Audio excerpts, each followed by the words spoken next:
Assalamualaikum Sobat Tirai Gaib. Salam jumpa di channel cerita horor. Di channel ini akan kami ajak kalian menelusuri dunia mistis yang tegang dan menyeramkan. Silahkan subscribe, like, komen, dan share, serta nyalakan tombol loncengnya, supaya kalian tidak ketinggalan cerita terbaru dari channel kami. Yang sudah subscribe semoga diberikan umur panjang, kesehatan, dan berlimpah rezeki serta selamat dunia akhirat. Riko membuka warung baksonya dari jam 5. Dia duduk menunggu pelanggan, namun tak satu pun orang datang di depan warung kecilnya. Beberapa kendaraan berlalu lalang tanpa ada yang tertarik untuk singgah. Hanya suara gesekan sendok dan garpu di mangkuk seorang pelanggan yang tersisa sejak siang tadi. Riko menghela nafas berat. Usahanya berjualan bakso sudah berjalan hampir 5 tahun, tetapi keadaan semakin sulit. Dulu meskipun tidak ramai, masih ada pelanggan setia yang datang setiap sore. Namun belakangan ini, warung-warung bakso lain yang lebih besar mulai bermunculan di sekitar desa Sukamaju, membuat dagangannya semakin tak dilirik. Ia sering mendengar celotehan orang-orang tentang bakso yang lebih enak dan murah di tempat lain, membuatnya merasa tertinggal. "Pak, saya pulang dulu ya," ujar Sarman, pegawainya yang setia membantu sejak awal warung buka. Riko mengangguk lemas.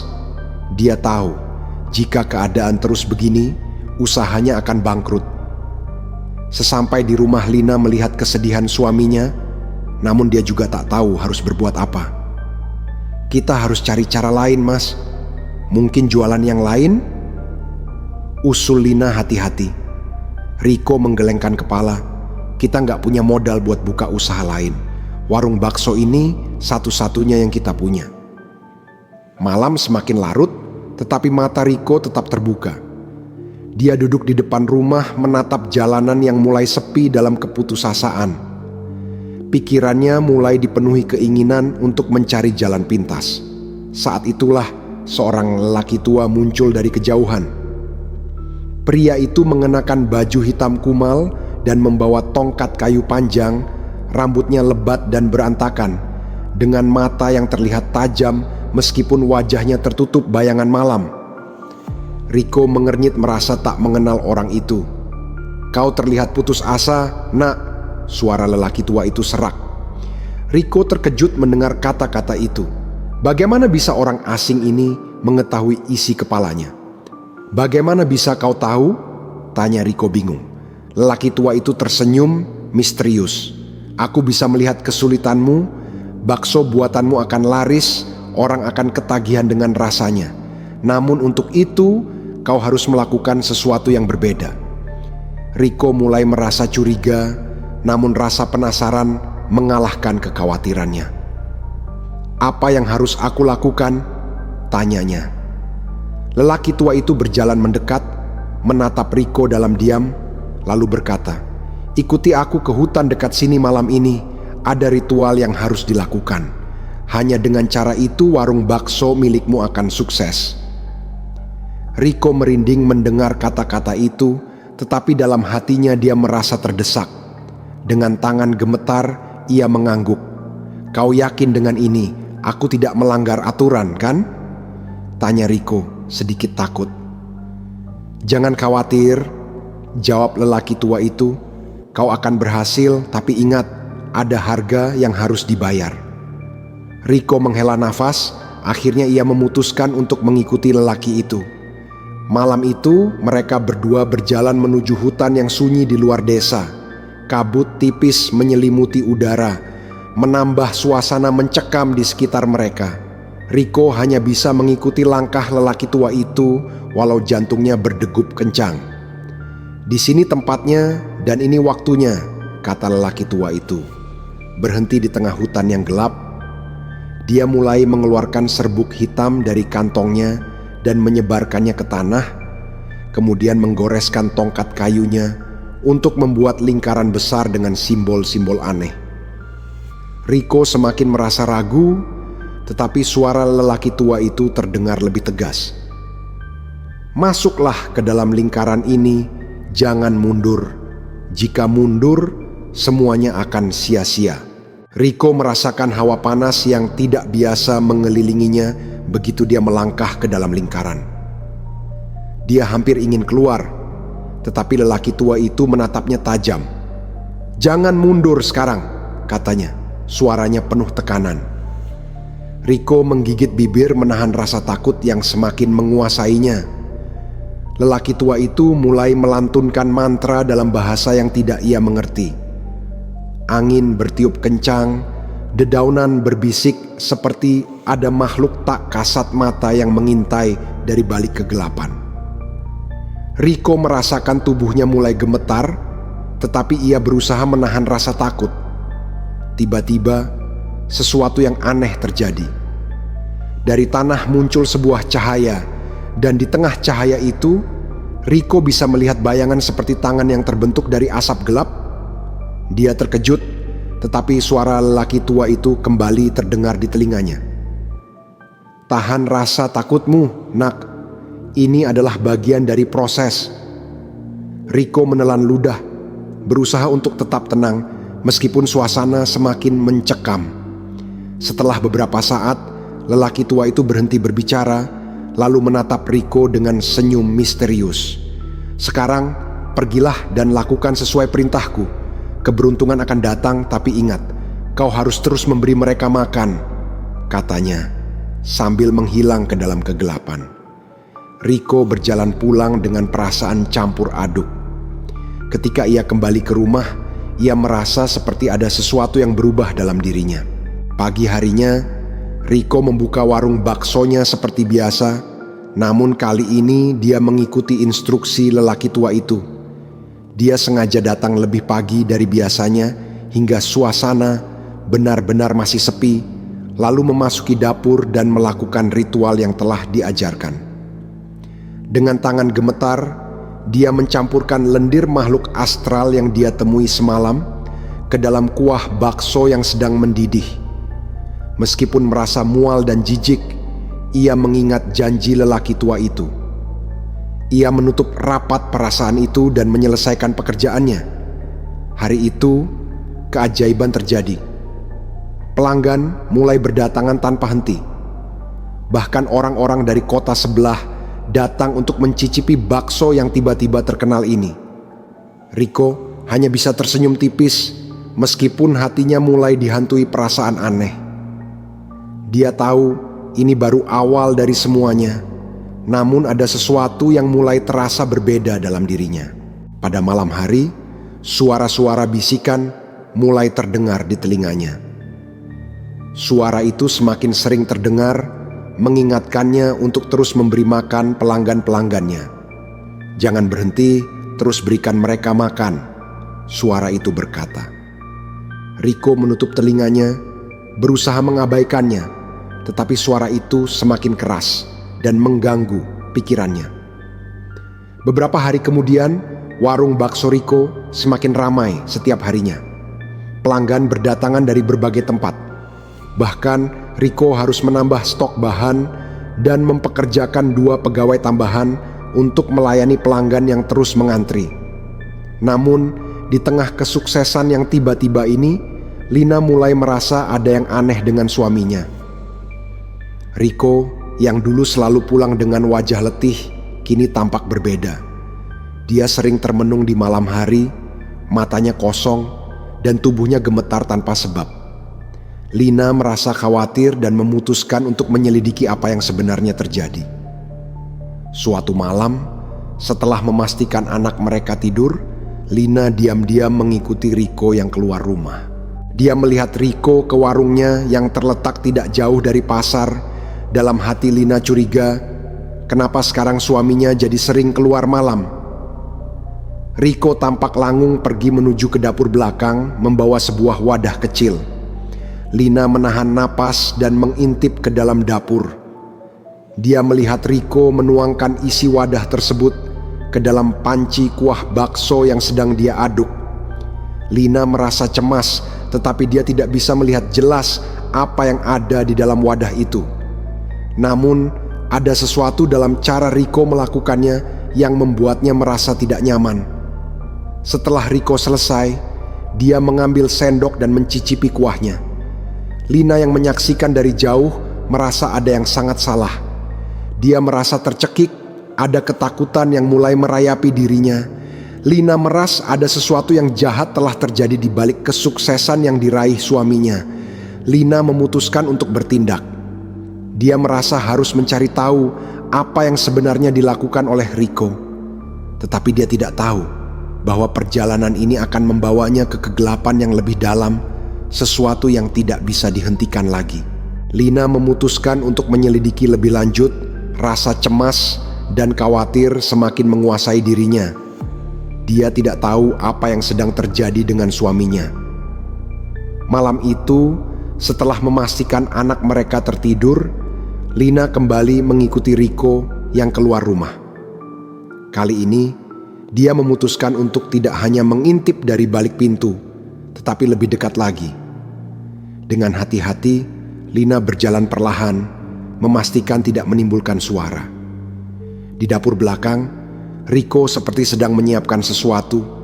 Lina menahan napas saat melihat suaminya kembali menuangkan bahan yang tampak aneh ke dalam panci besar berisi kuah bakso. Lina bisa melihat bahwa bahan itu berbeda dari bahan bakso pada umumnya. Sesuatu yang gelap dan kental. Hatinya semakin tidak tenang. Ia tahu ada sesuatu yang salah, tapi ia tidak bisa langsung menyimpulkan apa yang sebenarnya terjadi. Setelah beberapa saat, Riko mencicipi kuah bakso yang baru saja dia siapkan. Lina yang menyaksikan dari tempat tersembunyi merasa semakin cemas. Ada sesuatu yang mengganggu dalam tatapan mata suaminya. Ada kilatan yang tidak dia kenali. Suasana semakin mencekam. Pagi harinya, Lina tidak bisa tenang. Dia merasa ada yang aneh dengan Riko. Suaminya terlihat lebih tenang dan tidak seperti biasanya. Tapi wajahnya terlihat lebih pucat dan ada sesuatu yang kosong di matanya. Meski warung mereka semakin ramai dan laris, Lina merasa bahwa keberuntungan yang datang begitu cepat bukanlah sesuatu yang biasa. Dia merasa ada harga yang harus dibayar. Di sisi lain, pelanggan semakin berdatangan ke warung Riko. Bahkan mereka rela mengantri berjam-jam untuk bisa menikmati bakso yang telah menjadi pembicaraan banyak orang. Riko melayani dengan senyum penuh kepuasan. Namun Lina merasa tidak nyaman melihat perubahan pada suaminya. Dia merasa ada sesuatu yang hilang dari diri Riko, sesuatu yang tidak bisa dia jelaskan. Pada malam hari, Lina kembali mengintip dari balik pintu. Kali ini, Riko tidak pergi ke dapur seperti malam sebelumnya. Namun dia duduk di depan warung, matanya kosong menatap jalanan. Lina bisa merasakan bahwa ada sesuatu yang sedang disembunyikan oleh suaminya. Ina mencoba bertanya, tetapi Riko hanya menjawab dengan senyum tipis dan tidak banyak bicara. Keadaan semakin aneh. Pelanggan yang datang ke warung bakso Riko seperti terhipnotis. Mereka makan bakso dengan penuh semangat, tetapi ada yang berbeda dari ekspresi mereka. Beberapa di antaranya terlihat seperti sedang kejang-kejang saat mengunyah. Ada yang mulai menangis setelah makan, mengungkapkan perasaan kosong dan kehilangan. Arif, seorang mahasiswa yang sejak awal mencurigai ada yang tidak beres, mulai melakukan penyelidikan lebih dalam. Dia berbicara dengan beberapa pelanggan yang merasa aneh setelah makan di warung Riko. Banyak dari mereka yang mengaku merasa terhubung dengan sesuatu yang tidak mereka pahami setelah makan bakso tersebut. "Kenapa kalian terus datang ke sini?" tanya Arif kepada salah seorang pelanggan yang tampak bingung. "Karena aku merasa ada yang memanggilku," jawab pria itu, matanya berkaca-kaca. "Aku butuh bakso itu. Jika aku tidak makan di sini, aku merasa kosong." Arif merasa semakin tidak tenang mendengar jawaban itu. Dia tahu bahwa ada kekuatan jahat yang menguasai warung bakso itu. Dia memutuskan untuk mencari tahu lebih lanjut dan berbicara dengan Lina, istri Riko. "Mungkin Ada sesuatu yang bisa kita lakukan, kata Arif ketika akhirnya berbicara dengan Lina. Aku mulai mencurigai bahwa ada yang tidak beres di warung ini. Aku rasa Riko terlibat dalam sesuatu yang gelap. Lina merasa ketakutan, tetapi dia juga tahu bahwa dia tidak bisa terus mengabaikan semua kejadian aneh yang terjadi di sekitar mereka. Lina harus melawan rasa takutnya dan mencari tahu apa yang sebenarnya terjadi. Malam itu, Arif dan Lina menyusup ke dapur warung Riko. Mereka membawa senter dan perlahan-lahan membuka pintu dapur yang terkunci. Begitu mereka memasuki dapur, aroma aneh langsung menyambut mereka. Lina merasa mual, tetapi dia terus berjalan. Di atas meja, mereka melihat panci besar yang digunakan oleh Riko untuk memasak bakso. Saat mereka mendekat, mereka bisa melihat sesuatu yang mengambang di permukaan kuah bakso tersebut. Sebuah lapisan lendir hitam yang kental dan berbau tidak sedap. Ini tidak mungkin, kata Arif terkejut. Ada sesuatu yang sangat salah dengan ini. Lina merasa tubuhnya gemetar saat dia mendekat ke panci itu. Di dalam kuah, mereka melihat bentuk yang samar-samar mirip dengan wajah manusia. Mata yang kosong dan mulut yang terbuka setengah. Wajah itu tampak mengerikan, seperti wajah yang sedang berteriak dalam penderitaan. Ini tidak bisa dibiarkan, kata Arif berusaha menenangkan diri. Kita harus menghancurkan ini. Ini bukan hanya bakso biasa, ini sesuatu yang lebih buruk. Namun saat mereka akan bertindak, mereka mendengar langkah kaki di belakang mereka. Riko muncul di ambang pintu, wajahnya penuh amarah. Kalian tidak mengerti, katanya dengan suara berat. Jika kalian menghancurkan ini, mereka akan mengambilku. Aku sudah terikat dengan sesuatu yang lebih besar. Lina merasa ketakutan, tetapi dia tidak bisa mundur sekarang.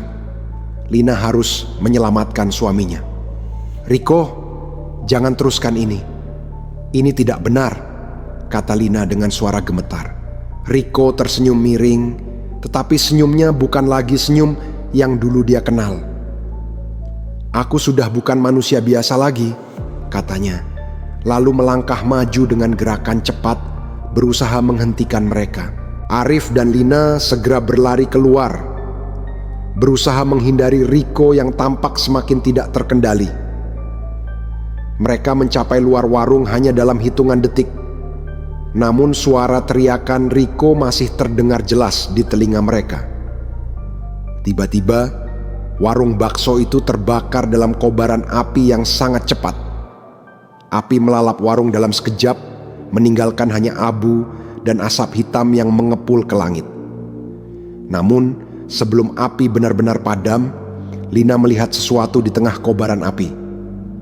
Sebuah sosok hitam dengan mata merah yang memandang ke arah mereka. Warga yang melihat kejadian itu berhamburan menuju warung Riko. Nampak juga beberapa pelanggan tetap warung itu. Mereka berdiri di tengah kerumunan. Wajah mereka bingung dan putus asa. Mereka tampak seolah kehilangan sesuatu yang sangat berarti. Arif dan Lina berdiri tak jauh dari lokasi, masih terkejut dengan kejadian yang baru saja mereka alami. Mereka saling bertukar pandang, merasa bahwa ini belum berakhir. Lina dan Arif berdiri di antara kerumunan yang bingung, merasa tidak percaya dengan apa yang baru saja terjadi. Warung Riko yang terkenal dengan baksonya yang mengerikan, kini telah menjadi abu. Namun, meskipun semuanya telah hancur, mereka tahu bahwa kutukan itu belum sepenuhnya berakhir. Hari-hari berlalu, dan meskipun Lina mencoba melanjutkan hidupnya, perasaan aneh dan rasa takut terus menghantuinya. Arif pun tidak merasa tenang. Ada sesuatu yang mengganggu di dalam dirinya. Beberapa malam setelah kebakaran itu, mereka mendengar kabar bahwa sebuah warung bakso baru telah muncul di pinggiran kota desa Sukamaju. Warung itu terlihat sangat mirip dengan warung Riko, dengan desain yang hampir sama, persis gerobak kayu tua, meja plastik sederhana, dan yang lebih aneh lagi, warung itu buka hanya di malam hari dan hanya melayani pelanggan tertentu. Arif merasa ada sesuatu yang sangat salah dengan warung baru ini. Tanpa pikir panjang, dia memutuskan untuk pergi ke sana dan menyelidiki lebih lanjut. Begitu dia tiba di depan warung itu, dia melihat wajah-wajah yang familiar. Beberapa pelanggan tetap Riko yang dulu sering datang. Mereka terlihat sangat senang, bahkan lebih bersemangat dari sebelumnya. Rasanya persis sama, bahkan lebih enak. Seorang pelanggan berteriak dengan mata berbinar. Benar, lebih enak. Sepertinya ini bahkan lebih baik daripada yang dulu. Jawab yang lainnya, suaranya bergetar dengan kegembiraan yang tidak wajar. Arif merasa jantungnya berdegup kencang. Ia menatap ke dalam warung dan melihat seorang pria yang sedang melayani pelanggan. Saat pria itu menoleh, Arif merasa tubuhnya membeku. Wajah pria itu bukan Riko, tetapi ada sesuatu yang sangat familiar dalam ekspresinya, senyuman dan mata yang sama persis. Tiba-tiba, Arif merasa hawa dingin merayap ke tulangnya. Dia tahu dengan pasti bahwa kutukan itu belum berakhir. Mereka hanya berpindah tempat. Sesuatu yang jahat masih mengintai, menunggu korban berikutnya. Terima kasih Sobat Tirai Gaib, jangan lupa subscribe, like, komen dan share, serta nyalakan tombol loncengnya. Yang sudah subscribe semoga diberikan umur panjang, kesehatan dan berlimpah rejeki, serta selamat dunia akhirat.